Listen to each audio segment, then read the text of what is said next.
Đăng ký kênh để nhanh chóng nhận được thông báo về video mới nhất và nhanh nhất. Tứ đại mỹ nhân trong lịch sử Trung Quốc gồm Tây Thi, Điêu Thuyền, Dương Quý Phi và Vương Chiêu Quân được coi là đại diện cho vẻ đẹp sắc nước hương trời, khiến các nhân vật quyền lực phải mê đắm một thời, đồng thời họ cũng là nỗi khát khao mà biết bao mỹ nhân showbiz hướng tới, muốn được hóa thân thành nhân vật. Mới đây, khi tham gia show truyền hình 4 sao nữ hoa ngữ đình đám là Viên Băng Nghiên, Hàn Tuyết, Trương Dư Hi và Phó Tinh đã gây chú ý khi cùng hội tụ trên sân khấu và thử sức với tạo hình của tứ đại mỹ nhân. Trương Dư Hi hóa thân thành Vương Chiêu Quân. Nói tới Vương Chiêu Quân, không ít người sẽ nghĩ ngay tới vai diễn gây ấn tượng mạnh của Dương Mịch. Giờ đây, khi thử sức với nhân vật làm nên danh tiếng của đàn chị, Trương Dư Hi vẫn khiến biết bao trái tim phải lỗi nhịp. Với gương mặt đẹp như tượng tạc, sống mũi cao thanh thoát, ánh mắt đượm buồn, mỹ nhân mộng tỉnh Trường An lọt ngay vào top tìm kiếm trên mạng xã hội. Chẳng hề thua kém phiên bản kinh điển của Dương Mịch. Phó Tinh hóa thân thành Tây Thi Trự, thành viên nhóm nhạc Rocket Girl. Phó Tinh khiến khán giả phải trầm trồ khen ngợi thân hình mảnh khảnh, nét đẹp mong manh, thấy mà thương, đậm chất cổ điển khi hóa thân thành người đẹp có nhan sắc mờ kim cổ trong lịch sử. Dù chỉ diện trang phục được thiết kế đơn giản nhưng vẻ đẹp của nữ ca sĩ chẳng hề bị lu mờ khi so kè với những người đẹp khác. Phó Tinh được dự đoán sẽ là mỹ nhân cổ trang thế hệ mới của showbiz. Viên Băng Nghiên là Điêu Thuyền, không sở hữu nhan sắc nghiêng nước nghiêng thành nhưng với gương mặt thanh thoát trong veo, Viên Băng Nghiên vẫn là một trong những mỹ nhân cổ trang được săn đón nhất hiện nay. Khi hóa thân thành nàng Điêu Thuyền từng khiến Lã Bố và Đồng Trác tranh giành đến sứt đầu mẻ trán.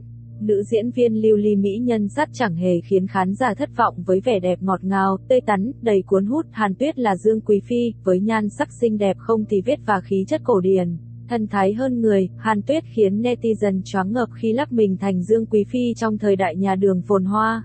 Có ý kiến cho rằng Hàn Tuyết không mấy phù hợp với nhân vật vì Dương Quý Phi vốn nổi tiếng với vẻ đẹp đầy đặn, trong khi nàng Bạch Cốt Tinh của Tân Tây Du Ký lại có vóc dáng mình hạc xương mai. Dù vậy, nhan sắc của Hàn Tuyết là điều không ai có thể phủ nhận được. Việc tứ đại mỹ nhân Trung Quốc cùng tụ tập trên một sân khấu khiến dân tình hú hét không thôi. Các mỹ nhân nói trên đều nhận được nhiều lời khen với nhan sắc thần thái đỉnh cao.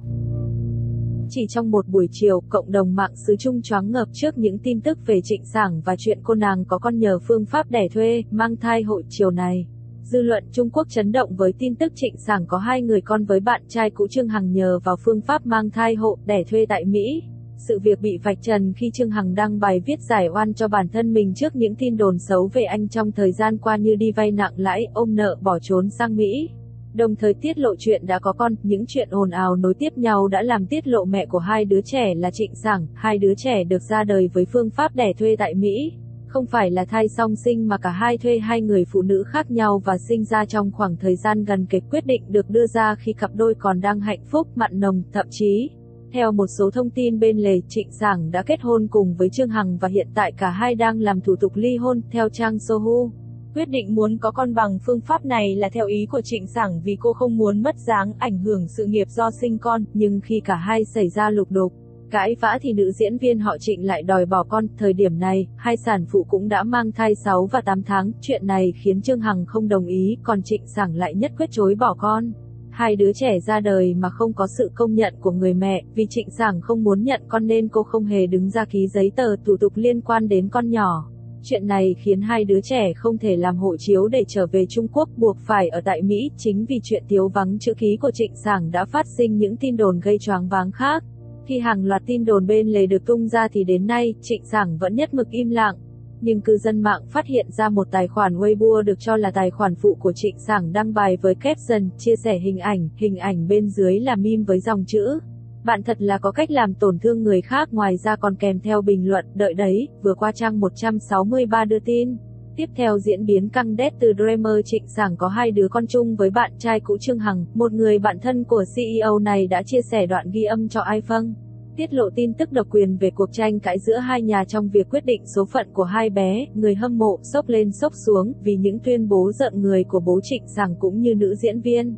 Không chỉ vậy, Trịnh Sảng còn văng tục chửi bậy trong khi đang nói chuyện với bố mẹ hai nhà. Theo file ghi âm, trong khi bố mẹ của Trương Hằng có thái độ mong muốn 2 bé được sinh ra an toàn, bình an, thì ngược lại phía nhà Trịnh Sảng liên tục đề xuất ý kiến phá cái thai trong bụng 2 người, sinh con hộ, từ bỏ quyền nuôi dưỡng, thậm chí muốn mang đứa trẻ cho người khác nuôi. Mở đầu đoạn ghi âm, Người được cho là bố của Trịnh Sảng đề nghị, hai đứa đang ly thân, không đứa nào có đủ khả năng nuôi con đâu, bây giờ chỉ cần bảo bệnh viện một câu là bỏ quyền nuôi dưỡng rồi bỏ nó đi là được.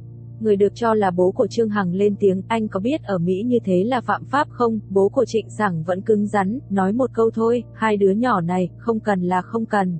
Nhà gái cũng đưa ra ý kiến phá thai nhưng nhà trai vô cùng phản đối vì, hai đứa trẻ đã 7 tháng rồi, không thể phá được. Lúc đó, một giọng nữ được nhiều người khẳng định là Trịnh Sảng chen vào rồi văng tục nói, đứa trẻ này thật sự không bỏ được sao, đờ mờ tôi thật sự thấy phiền rồi đó. Sau đó, người được cho là mẹ của Trịnh Sảng lên tiếng và cho biết nếu như không thể phá thai thì hãy mang con đem đi cho người khác tìm lấy một cơ quan nào đó nhận nuôi là được. Bà còn gây sốc với tuyên bố sau khi sinh hai đứa nhỏ sẽ đem cho người khác, tất cả hãy quên mọi chuyện đi, thêm một điều kiện nữa là sẽ không bao giờ gặp gỡ bên nhận nuôi. Hai đứa trẻ sinh ra không cần biết bố mẹ chúng là ai, Trịnh Sảng chốt clip với tuyên bố thương lượng thì vẫn phải chi tiền. Làn sóng phẫn nộ leo lên mức đỉnh điểm khi hàng ngàn bình luận chỉ trích ném đá Trịnh Sảng, nhiều bình luận yêu cầu cô rời khỏi làng giải trí, đứng ra xin lỗi Trương Hằng vì luôn đóng vai nạn nhân. Tuy nhiên, ở một diễn biến khác, một nguồn tin đang gây xôn xao trong giới cho biết Trương Hằng là kẻ trộm trứng đông lạnh của Trịnh Sảng và đem đi cấy. Trước đó, nữ diễn viên bày tỏ nguyện vọng muốn đem trứng đi đông lạnh, không thể ngờ được rằng bạn trai lại mang trứng đi cho người đẻ thuê và sinh được hai con. Ngoài ra, còn có thông tin hai người đã kết hôn tại Mỹ, do đó, họ sẽ tiến hành phiên xử ly hôn vào tháng 3 tới đây. Bạn bè của nam doanh nhân cho biết vì Trịnh Sảng không đồng ý ký vào giấy tờ khai sinh nên hai bé không thể làm hộ chiếu để về nước. Theo thông tin được tiết lộ, năm đó Trịnh Sảng Trương Hằng cơm không lành, canh không ngọt cuối cùng dẫn đến chia tay, một trong những lý do chính là do Trịnh Sảng ngoại tình. Cư dân mạng suy đoán, năm đó ngôi sao nam tên Hát trùng hợp là Hầu Minh Hạo từng hợp tác chung với Trịnh Sảng trong bộ phim Thiến nữ u hồn. Quan hệ của hai người rất tốt, mới nhất phía Hầu Minh Hạo đã phủ nhận sự việc trên bằng chữ giả. Sau khi Trương Hằng cập nhật bài viết mới để gạt bỏ những thông tin sai lệch về mình trong thời gian qua, tài khoản Tử Quang các tờ tạp chí chính thức của chính phủ Trung Quốc đã đăng tải bài viết với nội dung về lệnh cấm mang thai hộ. Tài khoản này cho hay để đảm bảo tỷ lệ cấy phôi thai thành công, người mang thai hộ phải không ngừng tiêm và uống thuốc. Nếu người mang thai hộ được yêu cầu sinh con trai mà mang thai con gái sẽ bị ép phá bỏ, nếu thai nhi sinh ra bị khuyết tật có thể bị bỏ rơi. Chính vì những lý do nêu trên nên Tử Quang Các ra sức kêu gọi cấm tuyệt đối mọi hình thức mang thai hộ phi pháp. Không ít cư dân mạng cho rằng bài viết trên có liên quan đến Trịnh Sảng.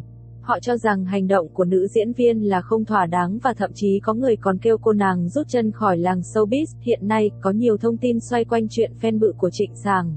Hết trưởng fan club đến phó trưởng fan club tuyên bố tạm biệt, đến cả đại fan hơn 10 năm và hơn 550.000 follower cũng bày tỏ thất vọng.